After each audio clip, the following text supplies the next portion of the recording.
Dimanche 12 janvier de l'an 2020, chers amis internautes, bonjour, merci de prendre le rendez-vous de l'invité. Ce jour, nous avons beaucoup de plaisir de recevoir pour vous Eugène Dossoumo. Il est ancien secrétaire général du gouvernement, au Conseil de la République, au Conseil économique et social, membre fondateur, membre du bureau politique et secrétaire administratif permanent du parti politique Bloc républicain.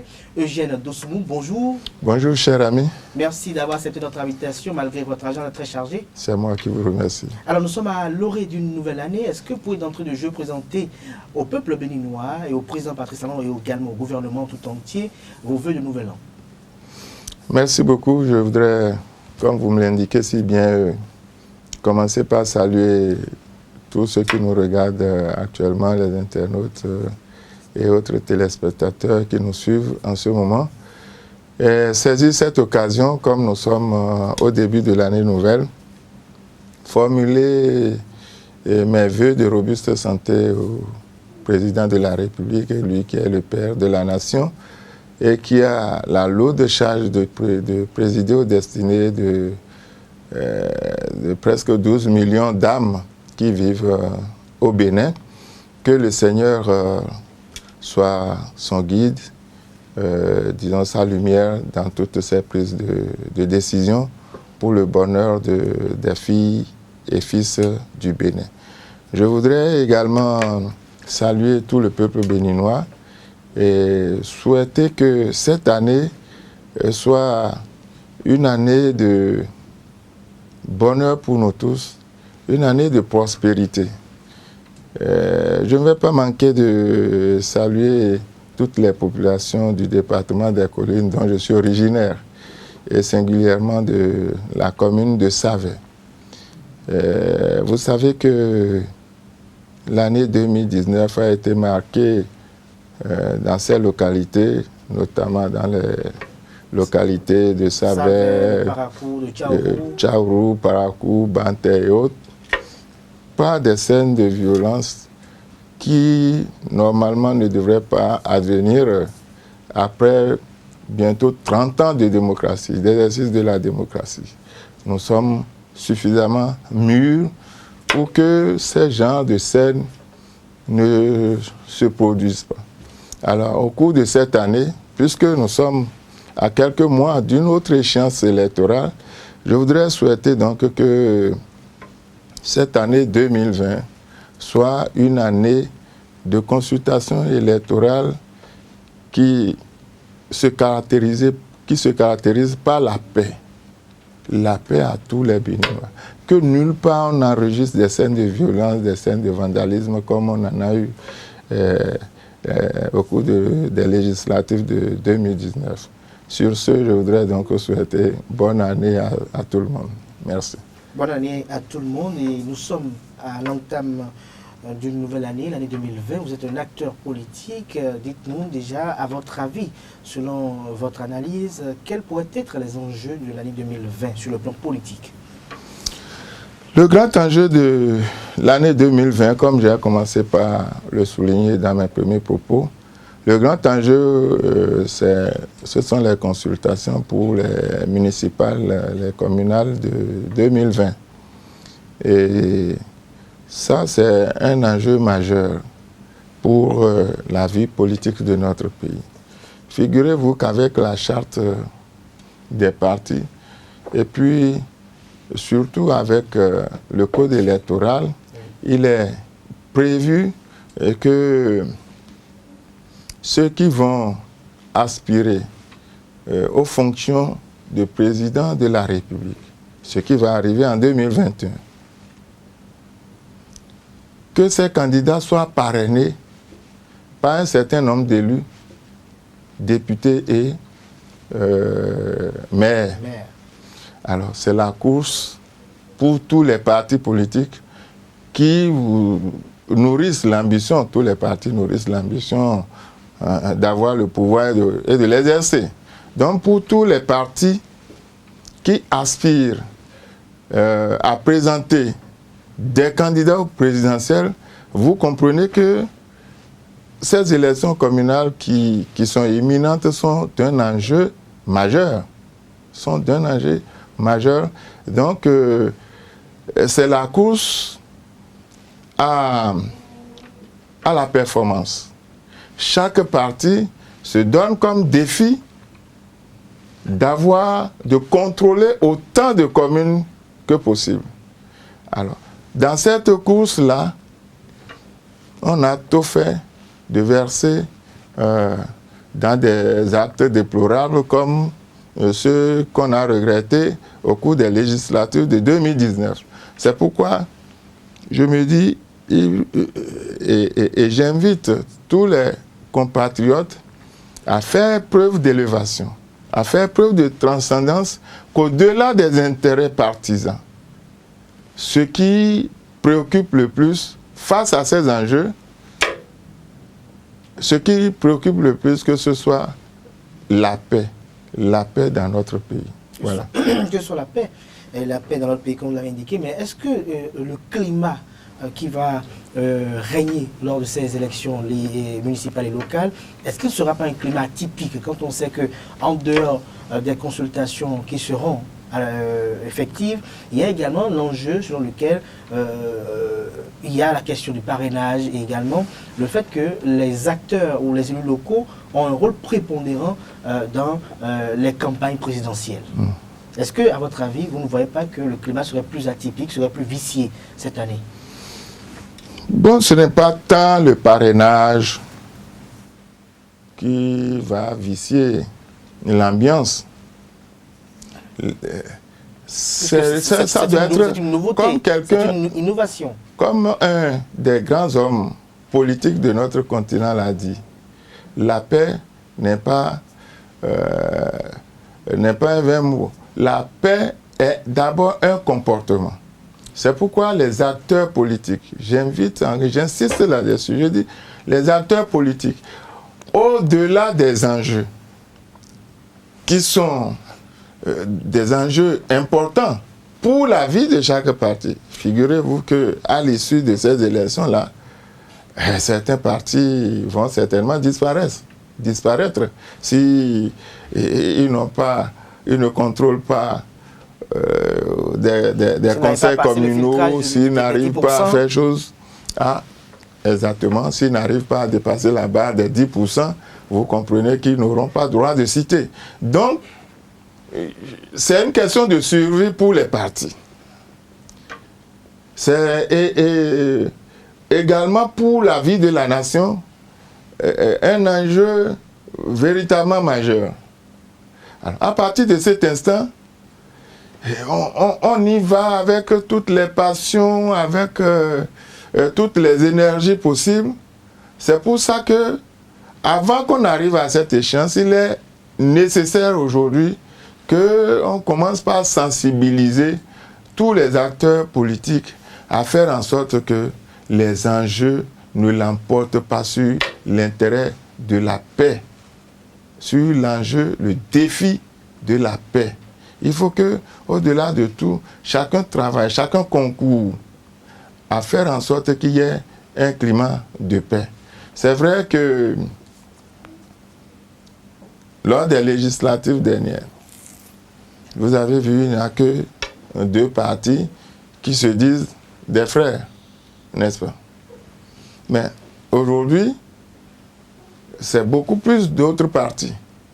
Ça va être peut-être 5, 6, voire 10 partis qui iront s'affronter sur le terrain. À partir de cet instant, la lutte va devenir plus âpre. Mais au-delà de tout ça, sachons raison garder, sachant que nous sommes tous des Béninois, nous voulons concourir à faire en sorte que ce pays soit prospère. Mais est-ce qu'un pays peut prospérer dans une ambiance de guerre, dans une ambiance belliqueuse? Ce n'est pas possible. C'est pour ça que nous tous, nous devons travailler à faire en sorte que nous entretenions la paix. Je ne cesserai jamais de dire ce mot-là. Peut-être à la fin de cette interview, vous allez vous amuser à compter le nombre de fois que je dirai la paix. C'est nécessaire de le dire et de le répéter parce que aujourd'hui, quand on regarde sur le terrain dans notre pays, ce n'est pas aussi évident que ça. Ce n'est pas aussi évident que ça. Alors dites-nous, comment se préparent ces élections-là au sein de votre formation politique, le Bloc républicain, une formation politique au sein de laquelle vous faites partie du bureau politique? Alors, nous préparons ça très très bien. Nous sommes en train de prendre toutes les dispositions en rapport avec les textes de la République, mais également en considération de tous les adversaires que nous avons en face. Vous comprenez que devant un écran de télé, je ne vais pas dire toute la stratégie de mon parti. Ce qui est sûr, comme toutes les autres formations politiques, nous aussi, nous sommes en train d'affûter nos âmes. Merci. Nous sommes en train d'affûter nos âmes. Toutes les instances de notre parti sont mises en branle et puis nous sommes déjà, comme dirait l'autre, en état d'alerte. Comme le cheval cabré. Alors nous sommes toujours au sujet de ces élections communales. Pouvez-vous nous dire quels seront les critères sur la base desquels les différents candidats seront choisis au sein des formations politiques, selon vous? Vous êtes en train de m'obliger là à dévoiler les stratégies. Des critères universels. Sur la base de quels critères les différentes formations politiques, selon vous, en tant qu'acteur politique, en tant D'abord, il y a les critères d'ordre légal. La loi a disposé d'un certain nombre... Quitus fiscal et bien d'autres. Quitus fiscal, ça commence par entrer peu à peu dans les habitudes aujourd'hui. En dehors du quitus fiscal, il faut aussi regarder si vous n'êtes pas en difficulté avec la justice. Si vous êtes en délicatesse avec la justice, il va de soi que aujourd'hui vous ne puissiez pas vous présenter. Si vous jouissez de vos droits civiques comme il le faut, eh bien, vous allez pouvoir être candidat. Maintenant, quant à comment notre parti, mon parti, le Bloc républicain, sur la base de quels critères il va choisir ses candidats, écoutez, il y aura donc ces critères d'ordre général, les critères prévus par la loi. Mais moi, en tant que secrétaire administratif permanent, j'ai la lourde tâche de veiller à ce que tous les dossiers de candidature soient des dossiers propres, irréprochables. De telle sorte que les instances en charge des élections ne trouvent rien à reprocher aux candidats de mon parti. Ça, c'est avouer que ce n'est pas une tâche facile, parce que figurez-vous, il y a plus de 546 arrondissements dans notre pays. Or, la circonscription électorale, dans le cadre du conseil des élections communales, c'est l'arrondissement. Il faut veiller à ce que chaque dossier de candidature sur l'ensemble du territoire national 546 dossiers. Soit des dossiers propres. Donc voilà un peu les dispositions que nous sommes en train de prendre. Des dossiers déjà? Non. Avant qu'on ne commence par recevoir les dossiers, il aurait fallu donc que le gouvernement, disons, lance les opérations, ce qui n'est pas encore le cas. Je crois que les élections sont encore proches. Mais, comme je vous dis, notre parti a déjà mis en alerte toutes ces instances, jusqu'à la base, pour que les gens commencent le nombre des pièces à fournir, le nombre à peu près des pièces, même si les instances en charge des élections n'ont pas encore dit officiellement ce que ça va être. Sur la base des expériences passées, nous-mêmes, nous avons déjà commencé par prévenir nos potentiels candidats à commencer par mettre de côté ces pièces-là. À mettre de côté ces pièces-là. Alors, l'Union progressiste et le Bloc républicain, depuis quelques jours, on constate un peu quelques migrations, on pourrait dire, où on apprend que tel a démissionné de l'UP pour le Bloc républicain, tel a déposé du Bloc républicain pour l'UP. Est-ce que cela s'inscrit dans la droite ligne des préparations des élections municipales et communales? Est-ce que ce sont des crises de leadership? Est-ce que c'est des recherches effrénées de positionnement? C'est possible, mais bon, au-delà des déclarations sur les médias, les réseaux sociaux et consorts, la réalité peut être tout autre. La réalité peut être tout autre. Pour vous dire qu'au sein du Bloc républicain, nous n'enregistrons pas tellement de démissions. C'est vrai que pour les besoins de la cause et pour des raisons d'ordre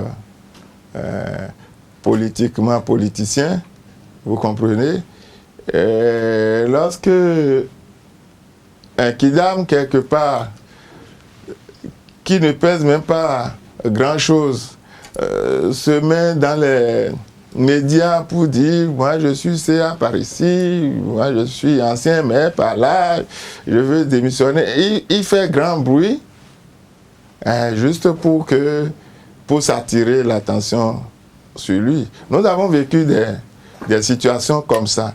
Non pas que nous prenions la chose avec mépris.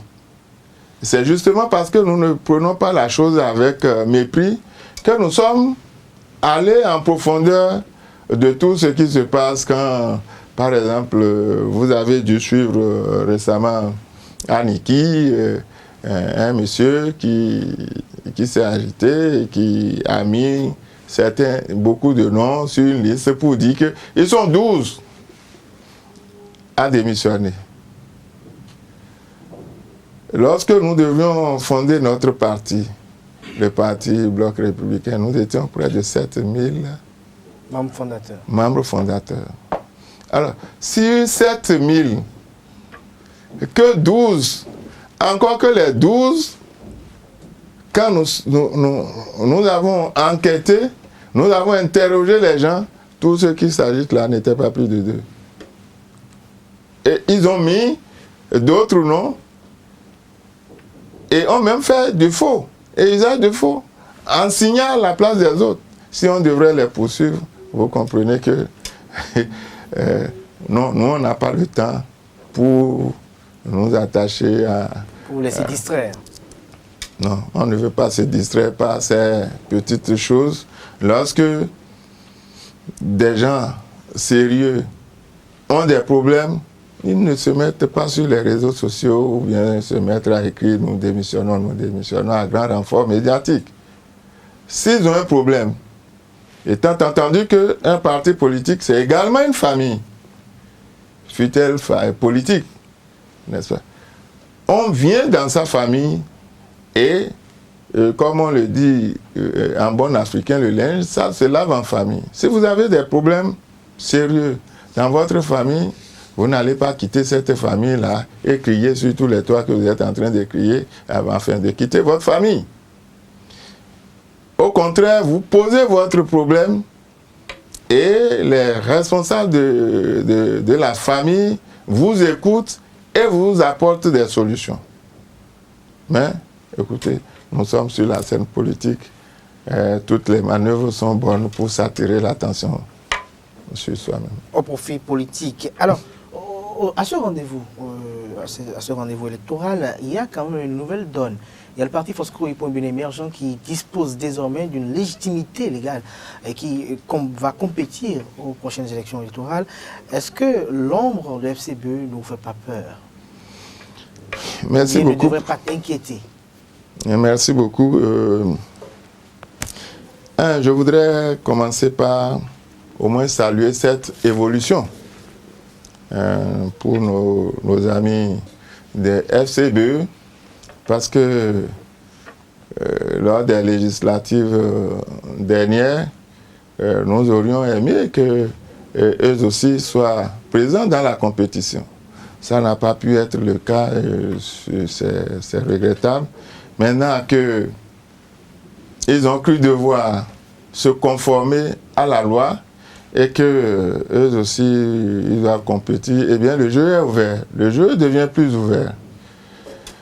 Et alors vous me demandez si leur arrivée ne devrait pas faire peur. Pourquoi leur arrivée devrait faire plus peur que l'arrivée d'autres? Il n'y a pas que les FCB. Et il y a les amis de dynamique unitaire et développement, DUD de voilà, mais quand on sait que monsieur Valentin Adité Houdé, de UDBN de madame mais quand on sait que FCB, Force Colombien émergent, a pour leader charismatique l'ancien président Thomas Boniaï, quand on sait que cette formation politique a eu à soutenir de façon inconditionnelle les actions de Boniaï durant ces 10 années de gouvernance, et quand on sait également tout ce que les sorties de Boniaï drainent comme foule, est-ce qu'il n'y a pas raison de craindre en tant qu'acteur politique? Bon, commençons par aller pas à pas. Pas à pas. Vous dites avoir que les FCBE soutenaient l'action du président Boni Yahi. Quand le président Boni Yahi sort le nombre de foules qu'il draine, je voudrais quand même que nous marquions quelques pauses là-dessus. Les FCBE de 2006 récemment, c'est-à-dire FCBE, il faut distinguer FCBE, alliance de partis politiques, et FCBE, parti politique. Dans FCBE, alliance de partis politiques qui, dans le temps, suivait le président Yahi Boni dont vous parlez, écoutez, mon parti d'origine, avant que nous n'en venions au bloc républicain, était parti à cette alliance. D'autres partis comme ça étaient partis à cette alliance. Vous savez que pour constituer le bloc républicain, là, il y a eu plus de 70 partis politiques, dont la plupart étaient des forces Cori pour un Bénin émergent. Et donc, aujourd'hui, ces partis-là se sont démarqués. Lorsque c'était alliance, ça se comprenait. Aujourd'hui, FCBE, c'est un parti comme tout autre. Donc, nous n'avons pas fondamentalement à avoir peur d'un parti qui veut compétir comme nous. Est-ce que le charisme cela dit, permettez. Cela dit, vous avez dit, quand le président Yahi Boni sort, il draine des foules. Je voudrais attirer votre attention sur le fait que les foules ne constituent pas l'électorat. Il y a les foules, il y a l'électorat. Ben, si je sais que vous, en sortant, si je sors derrière vous, ça va m'attirer quelques petits avantages, quelques petits intérêts, ben, je vais vous suivre. Cela ne veut pas dire que si vous posez votre candidature, je vais forcément vous soutenir. Donc, c'est pour vous dire qu'il n'y a pas de crainte majeure à avoir parce qu'un parti est en train de prendre part à des élections. Au contraire, c'est souhaité. C'est souhaité pour la vitalité de la démocratie dans notre pays. Ce qu'il faut par contre craindre, c'est peut-être des dérapages lors des élections. Il faudrait que chacun sache que quand il va à une compétition, c'est légitime, c'est normal que son ambition soit de réussir. Mais s'il ne réussit pas et qu'il échoue, il faudrait qu'il soit un bon perdant. Qu'on ne rencontre pas de mauvais perdants qui, parce qu'ils ont échoué, créent toutes sortes de situations pour rendre invivable, insupportable l'ambiance dans le pays. C'est peut-être ça qu'il faut craindre. Je ne dis pas que c'est les FCBE qui vont occasionner ça, mais je lance un appel à tous les acteurs politiques pour que nous puissions... Les élections font partie des jeux démocratiques. Acceptons d'aller aux élections, que personne n'empêche l'autre d'aller aux élections. Et que à la fin, les résultats, disons, c'est pas les uns et les autres. Alors, Voilà. Eugène Dossoumoun, nous sommes presque à la fin de cette émission. Alors, nous allons faire rapidement quelques commentaires liés à l'actualité politique nationale. D'entrée de jeu, dites-moi, quelle appréciation faites-vous de la gouvernance du président Patrice Talon? Nous sommes en 2020, la dernière année avant ces quelques mois qui passeront en 2021. Selon vous, qu'est-ce qui se passera en 2020 avec le président Patrice Talon? D'abord, quelle appréciation je fais des actions du gouvernement du président Talon, mais une excellente appréciation. Si il y a quelques années, il y avait encore quelques doutes, aujourd'hui, nous voyons le président Talon qui a dit, écoutez, chers compatriotes, la marmite est au feu, et bientôt vous serez servi. Vous serez servi. Eh bien, nous constatons qu'aujourd'hui, les Béninois sont en train d'être servis. Il vous suffit de vous promener dans la ville de Cotonou pour voir les grands chantiers. Et cela sur l'ensemble du territoire national. Si vous êtes habitué à aller sur le terrain comme de temps à autre, moi je le fais, eh bien vous allez constater que nulle part il n'est resté quelque part où il n'y a pas de chantier. Donc c'est déjà une chose excellente, une excellente chose. En dehors de ça, lorsque vous regardez, vous analysez le budget voté par l'Assemblée nationale, le budget exercice 2020, vous constatez que il y a beaucoup de mesures sociales. Il y a beaucoup de mesures sociales concernant d'abord nos femmes, les microcrédits aux femmes. Il y a également l'assurance universelle. Il y a un certain nombre de mesures qui sont prises pour soulager la pénibilité de la vie des Béninois. Moi, je voudrais espérer vivement que les moyens nous permettent de réaliser toutes ces ambitions, n'est-ce pas, au profit des Béninois. Merci à vous, Eugène Dossoumoun. Je rappelle que vous êtes ancien secrétaire général du gouvernement, haut conseiller de la République au Conseil économique et social, membre fondateur, membre du bureau politique et secrétaire administratif permanent du parti politique Bloc républicain. Avec vous, nous allons essayer de faire le tour des enjeux politiques de l'année 2020, notamment les élections communales qui présentent un nouvel aspect, notamment la question du parrainage. Et vous avez également essayé d'apprécier ce qu'est la gouvernance du président Patrice Talon. Merci, chers amis internautes, pour l'attention. Rendez-vous est pris pour le dimanche prochain.